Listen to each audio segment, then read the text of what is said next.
Today on the Meredith TV talk show, I'm so excited because we have keynote speaker Sharon Volner. She is not only the Chief Clinical Officer at La Ventana, but she is also destined to empower people at home. She empowers people to find hope, healing, and their inner warrior. Her story is one of discipline, courage, and shining through adversity. I'm so excited to have you on the show. Second time. Thank you so much, Meredith. It's an honor to have you. It's an honor to be here. Well, it's not every day we have a second-degree black belt in the house. How did that come to pass? That just came on like instinctually. I love martial arts. My mom put me in martial arts when I was a kid. I thought it would be a fun hobby. I never imagined that it would turn into what it has in my life, a real source of inspiration of how I live, how I work, how I love. I took my daughter to karate as a kid, and I thought, you know, that's just what we do as families. And then my sensei offered me the opportunity to test, and the rest is history. The rest is history. You went all the way. Yes. But second-degree black belt? Why second? It just felt like life was not the same without martial arts in my life. It always felt like something was missing. It was courage, self-empowerment, discipline, working out, being in my body, owning my power, and I just was hungry for it. Not just by practicing, not just after my first degree black belt, my second degree. I want to continue it. It just feels like something that is my calling.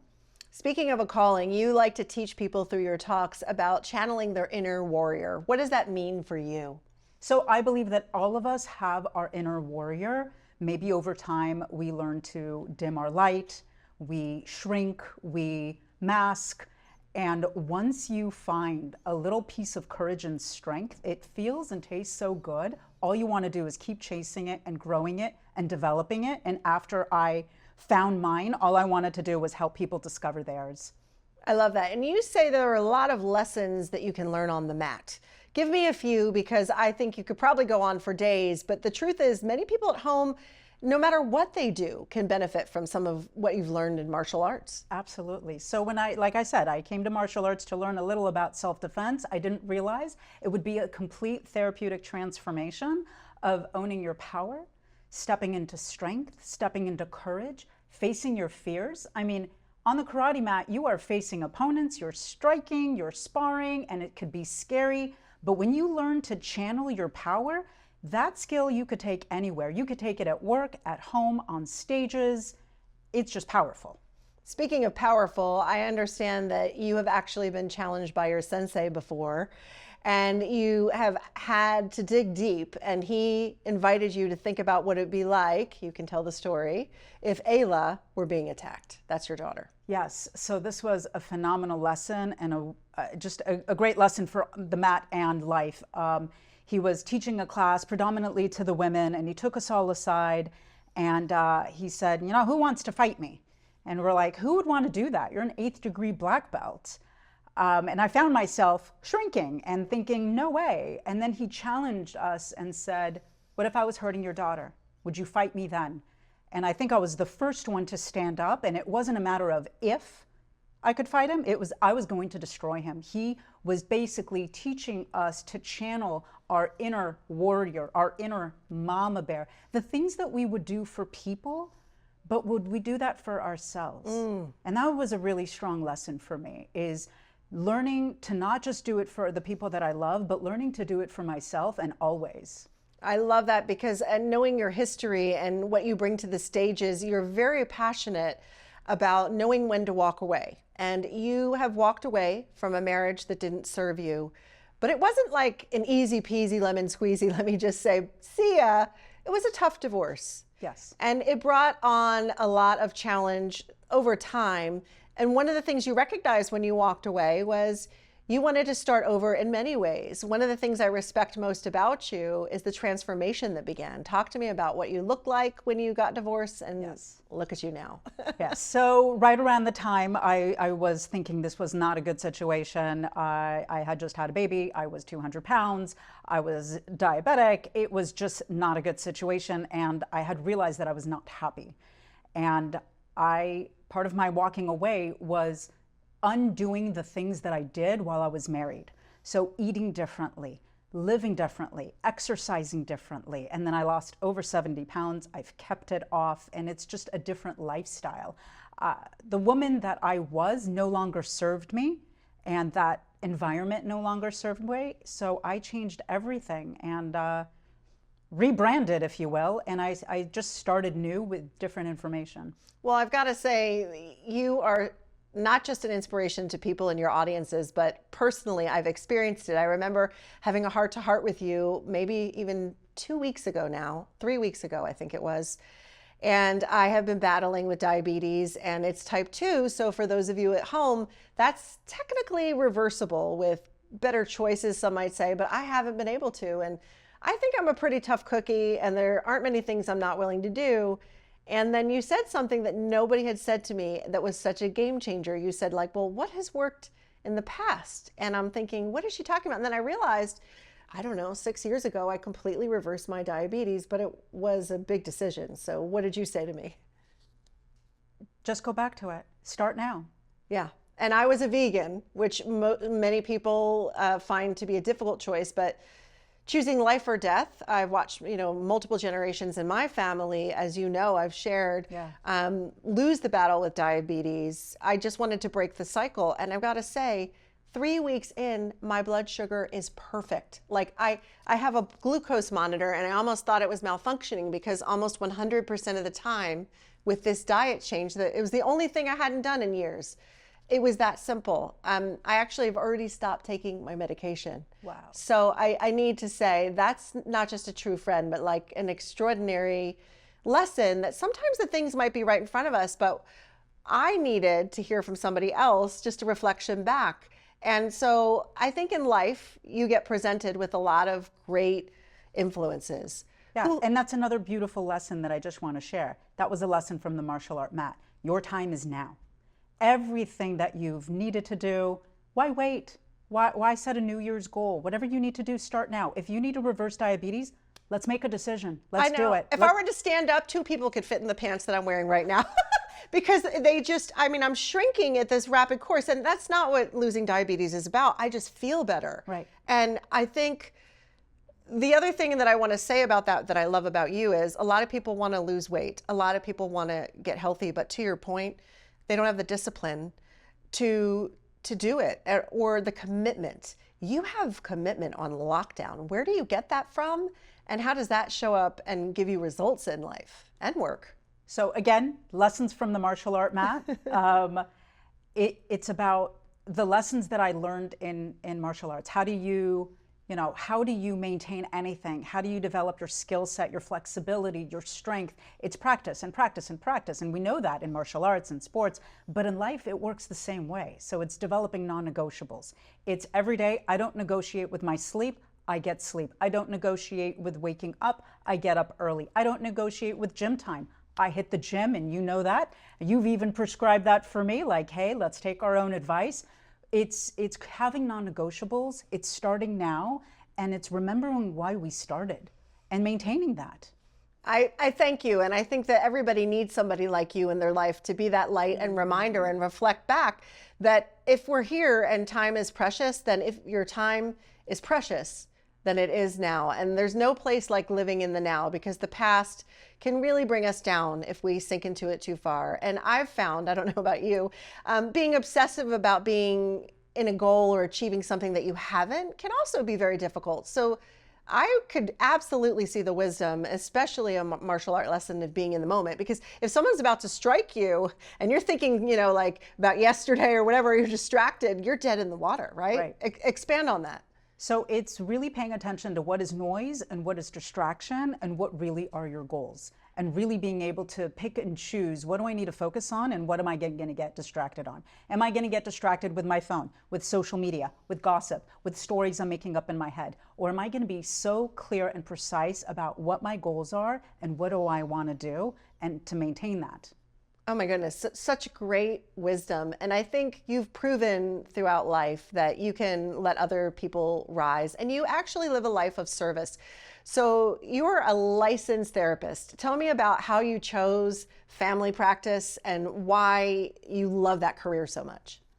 I know it could be cheesy, but I love being in service. There is nothing more uplifting than helping people work through a struggle, helping them shine, as you know, as you do for others, helping them see the other side of addiction, the other side of mental health, helping families see that their loved one is still in there, but there's something in their way, and we can all get through it with therapy, with help, with medication support. I mean, I could just go on and on about that, but there is so much light and so much hope, even though addiction and mental health could be distracting and ugly and masking. Our loved one is there, whether it's us or our friends or family. It's just so near and dear to my heart, and has become quite a passion to helping others see the other side of it and eliminating the stigma. Like, everybody has mental health. It's how healthy are we?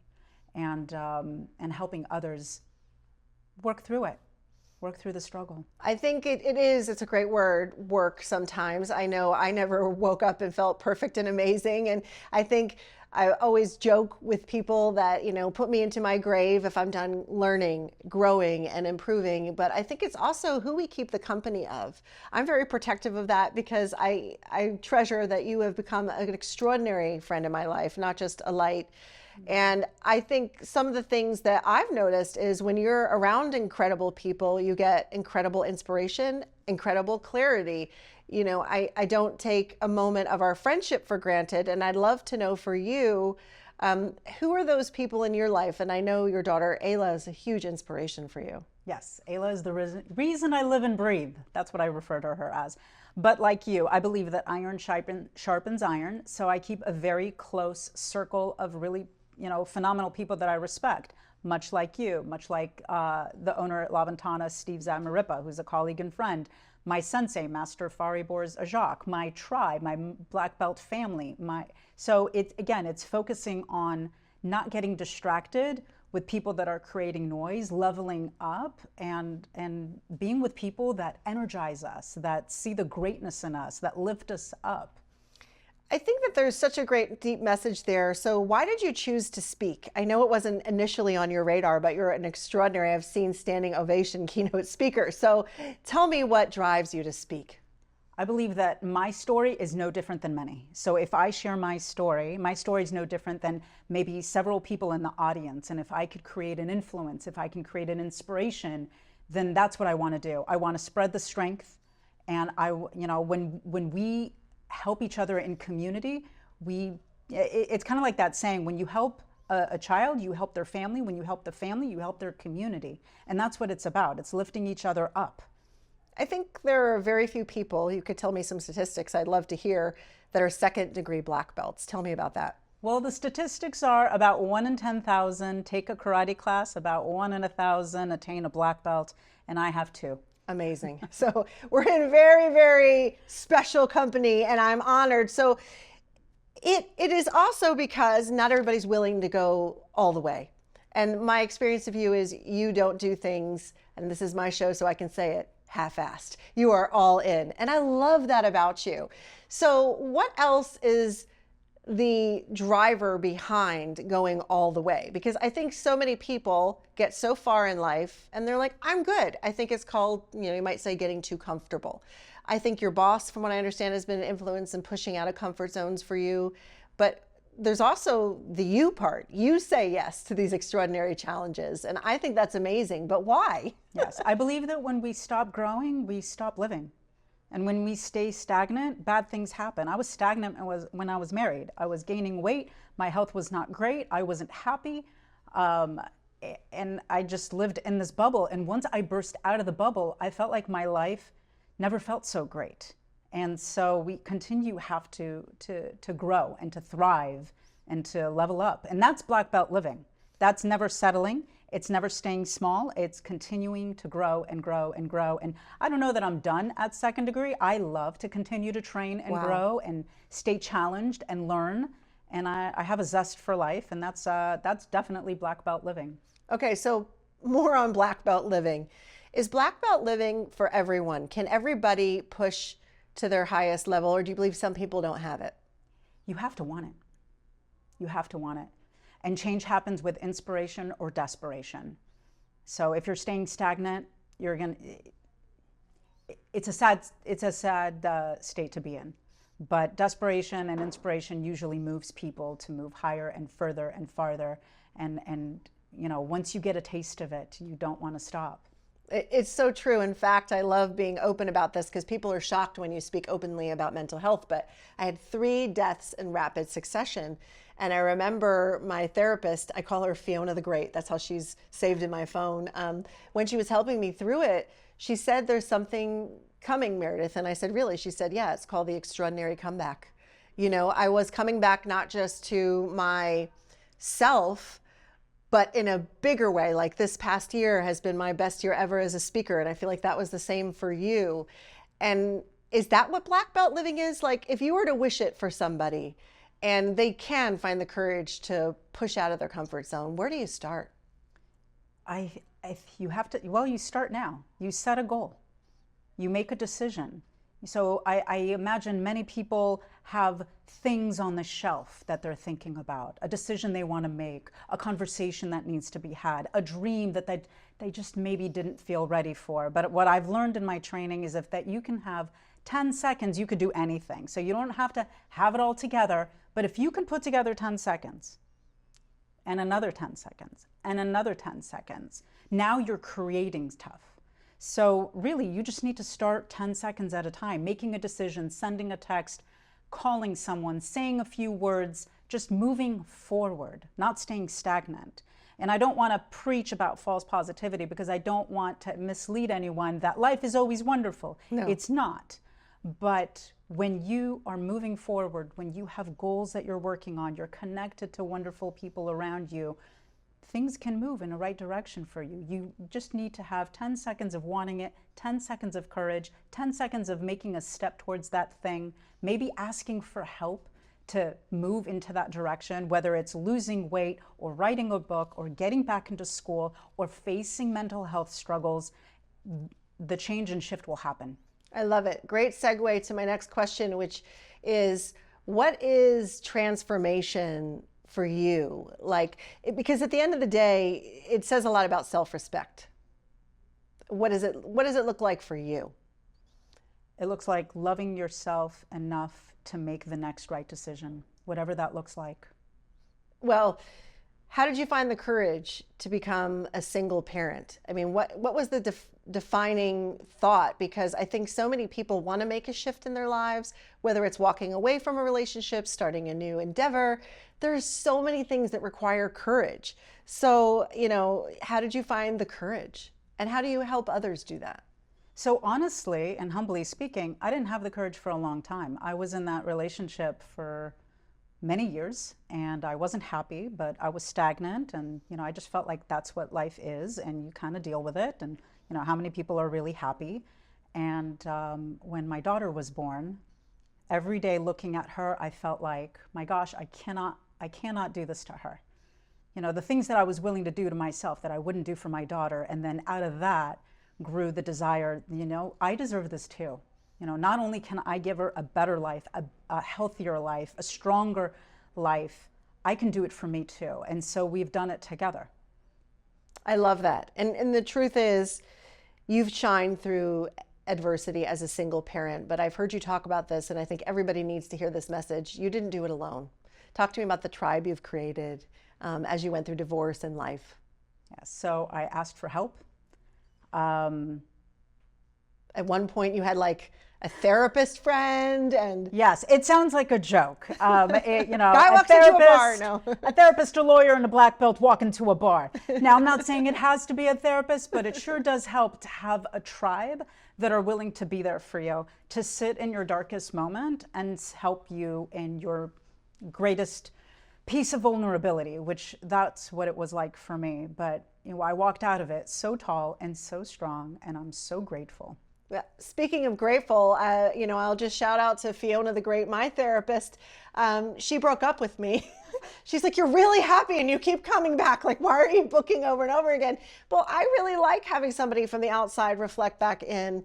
What do you think the greatest gift is about, you're a great keynote speaker, but you also have all this clinical background and You see things that other people don't see. What is some of the greatest reward of being a therapist and also overseeing such a large staff in your work at La Ventana? Yes, I love, like you, Meredith, I love watching people shine. I love watching people have these aha moments, to be able to break through a depression, to be able to make a decision and change the trajectory of their future, to be able to shift their thinking, to grow out of adversity. There's nothing more rewarding. And this is coming from, I was once a scared kid, a single mom who got counseling at a domestic violence shelter. And that was very humbling. I thought, who's going to trust me when here I am, a therapist trying to help others, and here I am in this boat. But once I was able to break free, share my story, I want to inspire others to grow better and bigger for themselves.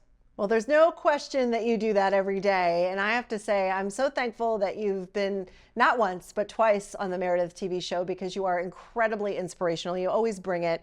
And for those of you watching at home, you can get in touch with Sharon if you'd like to book her for a speech or learn more about La Ventana. You can do that by contacting her, and make sure that you remember to be like Sharon. When necessary or available to you, show up with courage, discipline, and hope. We can all shine through adversity with all those things. And it's been amazing having you on the show, Sharon. I appreciate it. And for those of you watching at home, remember, I know you know somebody out there doing something amazing. Do not keep it to yourself. Take a little time, share the love, reach out to us. We'd love to have you on the show. And whatever you do, keep shining. Thanks so much for watching. If you have an amazing story of courage, our producers at The Meredith Show would love to hear from you. Email us at hello@themeredithshow.com. And if you'd like even more stories of courage on your feed, be sure to subscribe to The Meredith Show on YouTube, and you can follow us on Facebook and Instagram under The Meredith Show.